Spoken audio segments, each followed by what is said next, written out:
Coba ingat, seandainya orang tua kita mulai sepuh, udah tua renta, apakah pernah ada adegan dalam kehidupan kita, kita membentak orang tua kita, sampai orang tua kita merasa ketakutan kepada anaknya sendiri. Orang tua kita nggak berani untuk mengatakan keinginannya, ingin dibuatkan atau ingin dimasak, ingin dibelikan satu masakan kesukaan dia, saking takut dan saking kagetnya orang tua kita terhadap sikap kita yang pernah memarahi, membentak, bahkan kadang mencela orang tua kita.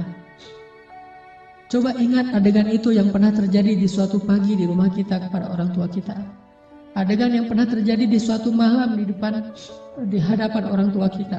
Bahkan kadang kita pernah memarahi orang tua kita sampai dia malu di hadapan orang banyak, di hadapan saudara-saudara kita, di hadapan saudara-saudaranya, di hadapan orang banyak yang dia tidak kenal, mungkin di jalan, mungkin di pasar, mungkin di mal, mungkin dimanapun. Karena kita kecewa kepada orang tua kita, lalu kita marahi orang tua kita habis-habisan di depan orang banyak. Sampai orang tua kita merasa sedih, kecewa, lalu merasa takut kepada anak yang dulu sering dia gendong. Anak yang dulu dikecup keningnya, tetapi ketika anak ini merasa sudah mampu, sudah punya segalanya dan orang tuanya dalam keadaan lemah, dengan sombong dia membentak orang tuanya. Dengan sombong dia memarahi orang tuanya, tanpa pernah peduli dan tidak pernah lagi ingat bagaimana dulu dia diperlakukan oleh ayah ibu. Ingat, adegan itu pernah terjadi dalam kehidupan kita. Kalau kita merasa kita tidak pernah melakukan itu, mungkin kita adalah seorang pelupa. Saya kira orang seperti kita yang dulu pernah masa-masa kelam, pernah nggak stabil emosinya, pernah mengalami masa-masa sulit. Saya kira semua kita pernah ngalamin masa ketika kita benar-benar menyakiti perasaan ayah dan ibu kita. Kita buang semua jasa mereka, lalu kita mengatakan kalimat-kalimat yang seolah-olah kita adalah anak yang tidak pernah mendapatkan kebaikan dari orang tua kita. Ayah kita diam ketika dimarahi oleh kita, dan dia tidak pernah mengatakan, dulu kamu pernah seperti ini tapi saya sabar.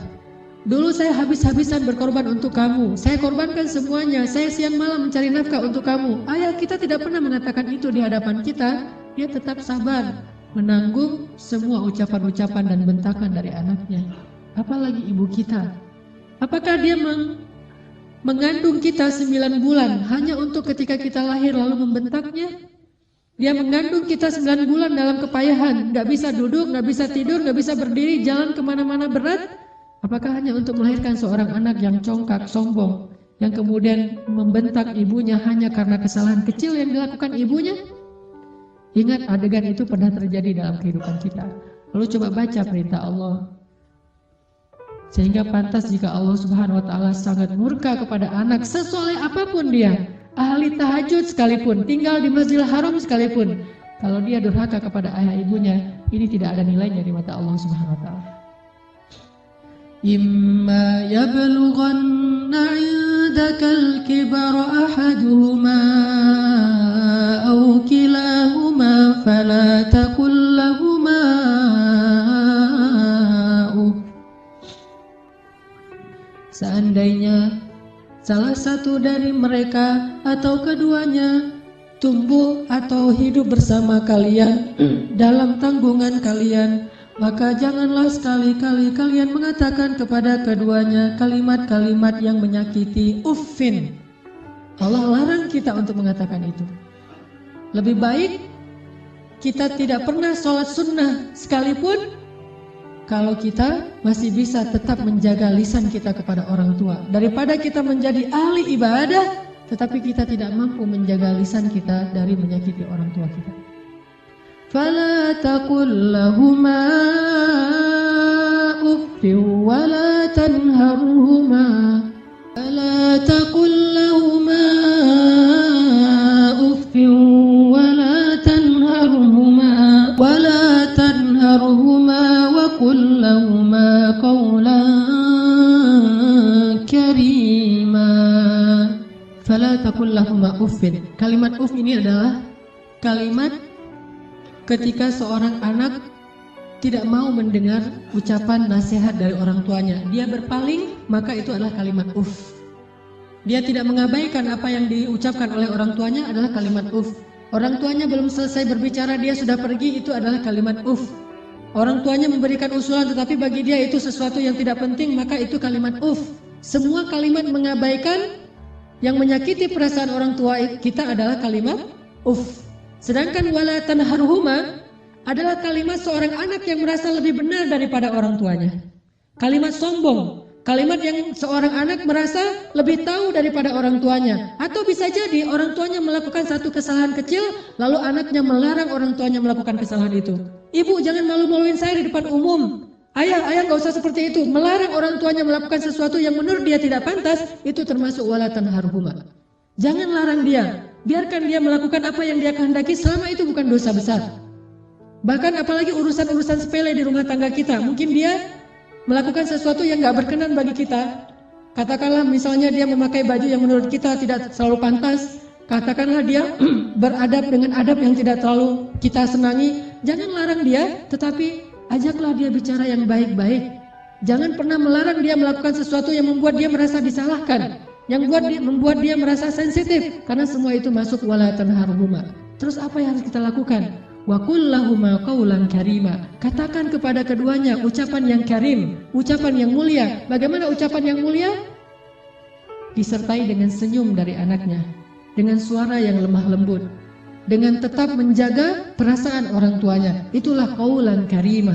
Tapi kalau kita mengucapkan kalimat yang paling benar sekalipun, bahkan tentang perintah Allah sekalipun, kita bilang kepada orang tua kita, atau kita larang orang tua kita dari berbuat satu kesalahan. Misalnya ibu kita membicarakan tentang orang lain, dia menggibah, karena dia tidak paham bahwa itu dosa, dia menggibah. Dia tidak pernah ngaji seperti kita, karena gak punya waktu sebanyak kita, dia sibuk mengurus kita. Suatu saat dia menggibah tentang saudaranya, tentang keluarga, tentang orang lain. Maka jangan larang dia dengan cara yang membuat dia merasa sakit hati, membuat dia merasa tersinggung. Walaupun dia salah dan kita yang benar, kita mengatakan kalimat yang baik, yaitu kalimat yang ibu jangan menggibah orang lain, ibu itu dosa besar dan seterusnya, membuat dia sedih, itu termasuk wala tanharhuma. Terus apa yang harus kita katakan? Katakan qaulan karima. Pilih kalimat yang paling baik yang bahkan belum pernah kita ucapkan semasa hidup kita. Bahkan kepada pacar kita, istri kita, suami kita, orang yang paling kita cintai pun kita belum pernah katakan kalimat sebaik itu. Katakan itu kepada orang tua. Mereka lebih berhak dapat kalimat yang terbaik dari anaknya. Siapa suami kita sehingga kita memilih kata-kata yang paling santun untuknya, tapi kita tidak menyedekahkan kata-kata itu untuk orang tua kita? Siapa istri kita? Pengorbanan apa yang sudah diberikan istri kita? Dia hanya datang dalam kehidupan kita karena melihat situasi kita, melihat diri kita, melihat kepribadian kita, hasil dari perjuangan orang tua kita. Harta kita yang sudah mapan, pekerjaan kita yang sudah jelas, kemudian penampilan kita yang menarik, semua ini hasil pengorbanan orang tua kita, lalu istri kita mengambil manfaat darinya.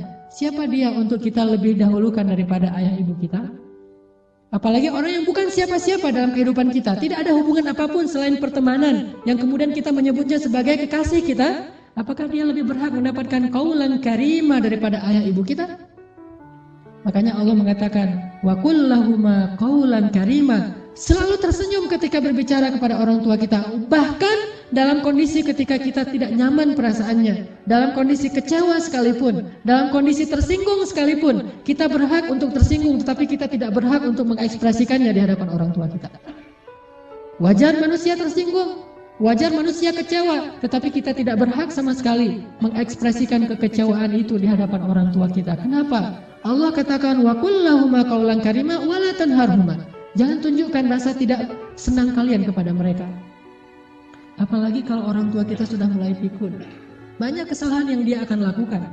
Dia datang kepada kita, kita punya budaya di keluarga bersama istri kita dan anak-anak kita. Dia datang dan melakukan hal-hal yang tidak sesuai dengan budaya di rumah kita. Kalau ayah kita seorang laki-laki yang perokok misalnya, maka dia merokok di sembarang tempat, lalu dia tidak pakai asbak, dia buang puntung rokoknya, atau mungkin debu dari rokok itu di mana-mana. Karena kita merasa bahwa rumah kita tidak punya budaya seperti ini, kita marah kepada orang tua kita. Tetap jangan marahi dia, wala tanharhuma. Jangan cela dia, jangan marahi dia, kata Allah SWT. Walaupun dia melakukan kesalahan sekalipun. Ibu kita juga demikian, mungkin dia sering tersinggung dengan menantunya, yaitu pasangan kita. Dengan suami kita, dengan istri kita, tetap walaupun ibu kita yang salah, jangan kita menghardik dia, wala tanharhuma.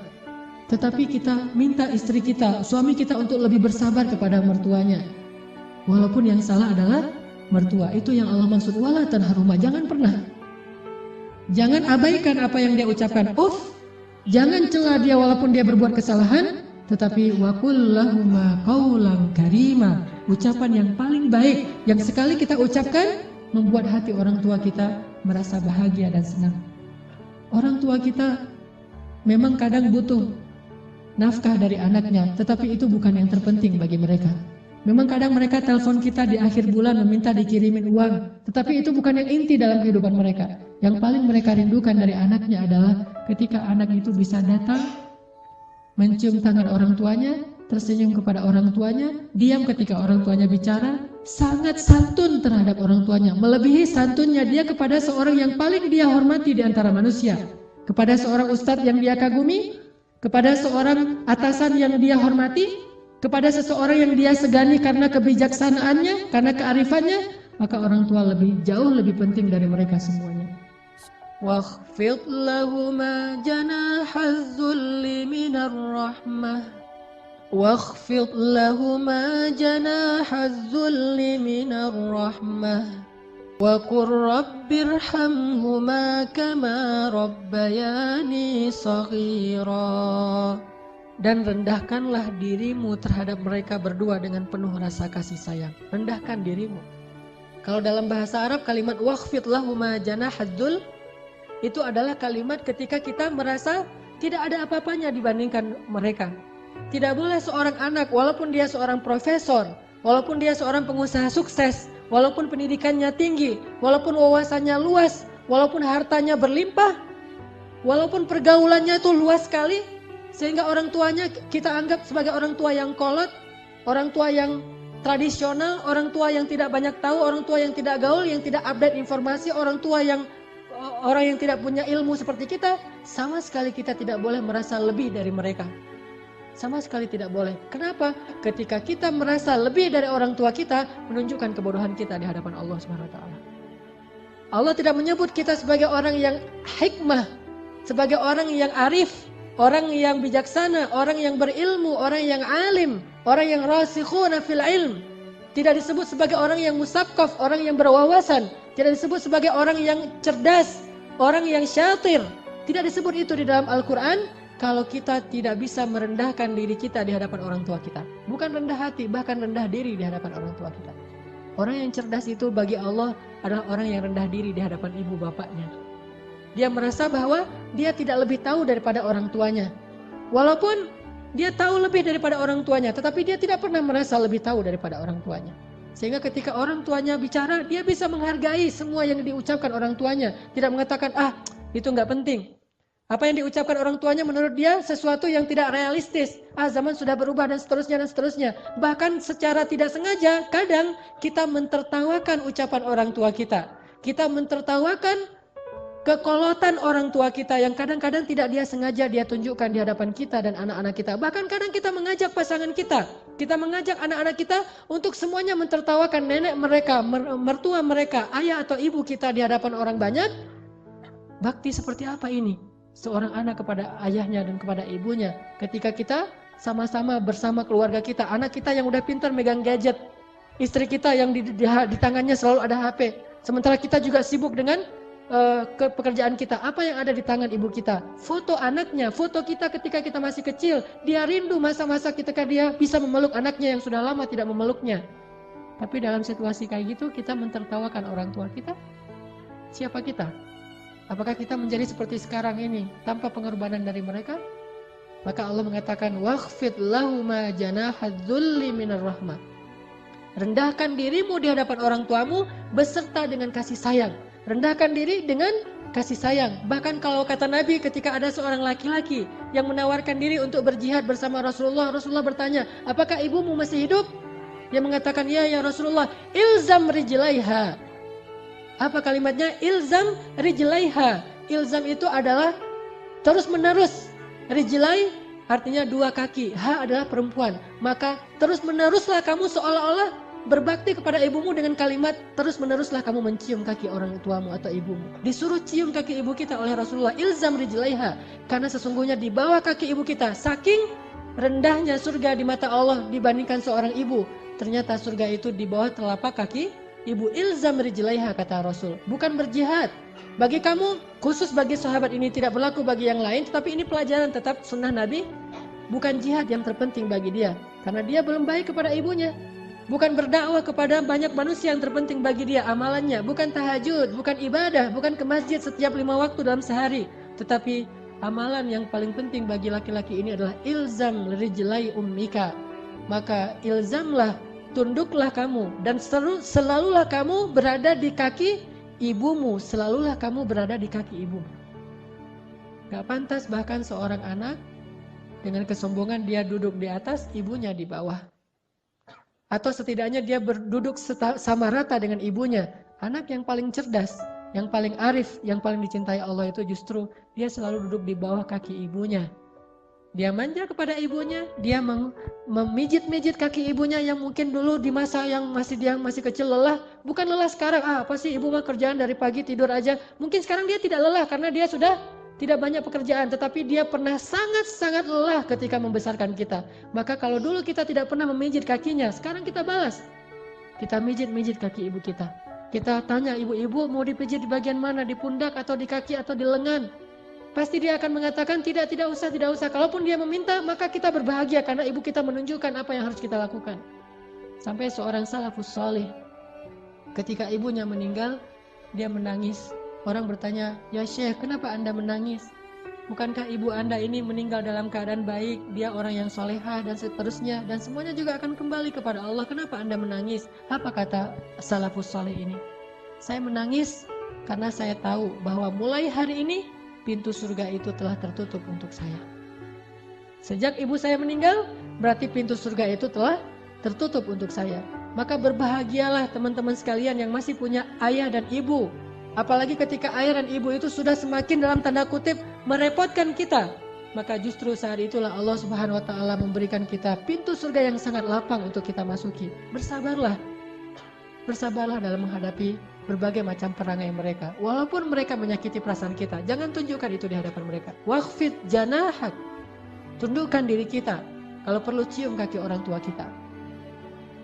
Terus terakhir Allah katakan, wa qur rabbir hamhuma kama rabbayani shaghira. Ya Allah, sayangilah kedua orang tua saya sebagaimana mereka membesarkan saya sejak kecil. Sayangi mereka ya Allah. Itu kalimat yang paling besar yang bisa kita ucapkan untuk orang tua kita ketika mereka tidak bersama kita. Baik mereka masih hidup atau sudah wafat sekalipun. Katakan itu selalu di dalam doa kita. Baik ketika sujud atau di luar sujud, di luar sholat. Wa qur rabbirhamhuma kama rabbayani shaghira. Datangi orang tua kita. Kalau tidak ada orang tua, mertua kita, karena itu juga orang tua kita, minta maaf kepada mereka, minta ampun kepada mereka.